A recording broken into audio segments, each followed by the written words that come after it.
खरं तर म्हटलं जातं ना की एखाद्या माणसाचे दिवस फिरायला वेळ लागत नाही.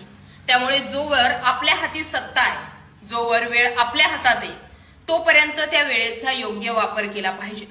कधी असं वाटलं होतं का भाजपासारख्या बलाढ्य पक्षाला किंवा एकनाथ शिंदे, अजित पवार यांना सोबत घेऊन सुद्धा भाजपला एखाद्या मतदारसंघामध्ये उमेदवार देताना नाकीनऊ येईल किंवा एखाद्या मतदारसंघामध्ये उमेदवारच मिळणार नाही? होय, हे घडलंय. नाशिकमधून छगन भुजबळ यांनी माघार घेतली. छगन भुजबळांना मुळात उमेदवारी डिक्लेअर झालीच नव्हती. त्याआधीच त्यांनी आपली उमेदवारी किंवा आपल्याला निवडणूक लढण्यासाठी काही इंटरेस्ट नसल्याचं सांगितलंय. ही वेळ का आली? हेमंत गोडसे यांनी आतापर्यंत 11 वेळेस एकनाथ शिंदे यांचे पाय धरलेत, उमेदवारी द्या. अजून त्यांचंही नाव डिक्लेअर होईना. इकडे उद्धव ठाकरे यांनी राजाभाऊ वाजे यांना उमेदवारी दिली सुद्धा. जनसामान्यातला हा माणूस आज या व्यक्तीला निवडून आणण्यासाठी ऐकायला असंही मिळालंय की तिथील लोकांनी वर्ग